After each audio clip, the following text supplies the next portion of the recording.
What about those U.S. passport holders, for instance, who have gone to Syria to fight alongside ISIS? What should authorities do to keep them from returning to the U.S. to carry out terrorist attacks? Republican Senator John Thune of South Dakota joining us now. You're more than one of a dozen senators that is calling for action. What do you want that the administration isn't doing? We want to see a plan, Brianna. I think that the thing that concerns a lot of us and should concern a lot of Americans is there are so many Westerners involved in this. And as you just heard, the effect of social media and trying to radicalize some of these people, make this a real attractive magnet for younger people in particular to come there. But the fact that there are Americans and Europeans in the fight with holding passports is a real concern. How do we prevent these people from coming back into the country? They're on no-fly lists, but there are other ways if they go through visa waiver countries of getting back in. And so simply, we're just asking Secretary of State John Kerry and Jay Johnson, the Secretary of Homeland Security, what's the plan? You know, do you have a plan, and what is that for preventing any of these people from coming back into the United States where they might do harm?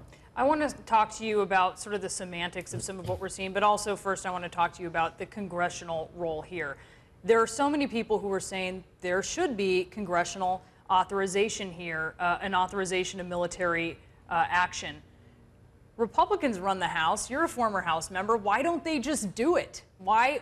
It's not exactly a profile in courage if there are people calling for this, and yet the House isn't going ahead and actually taking action here. I think one of the reasons is it's historically been the role of the commander-in-chief to put forward an authorization for the use of force. That's always been the case. And yes, Congress could do that on its own. They're going to act on a continuing resolution next week, which will provide the authorization to train the troops, the moderate opposition.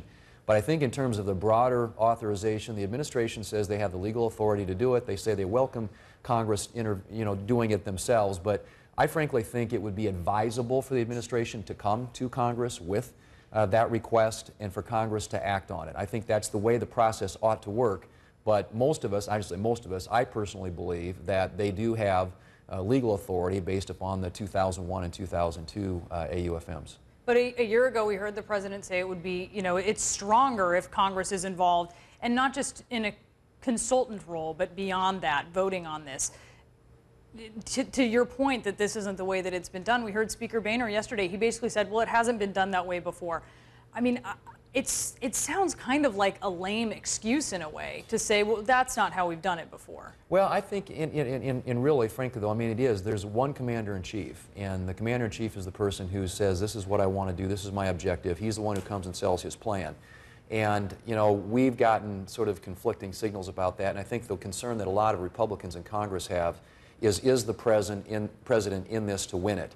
And if he really is, he could come with an authorization for the use of military force, get Congress to vote on it. The last time he proposed doing that, of course, was when he was talking about using force in Syria, and he got pushback from his left, and then he kind of backed away from that. So I think a lot of us are questioning right now whether or not the president and particularly members of his party have the resolve to follow through with this. I want to end on a soundbite that we have of Secretary Kerry. This is how he is describing in an interview with our Elise Labott the campaign to destroy ISIS. He says it's not a war. Let's listen.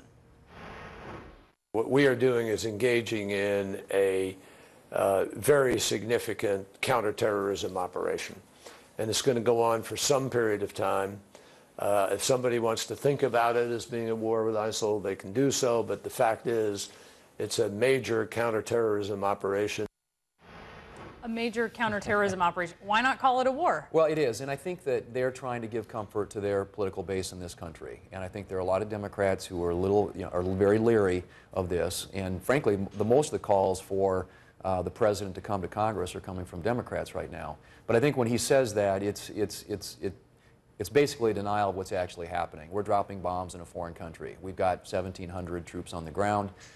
This is a war against ISIS. This is a war to destroy an organization that is set upon doing great harm to Americans and to our allies around the world. Senator Thune, thanks so much for being with us. Really appreciate it. Thanks, Brianna.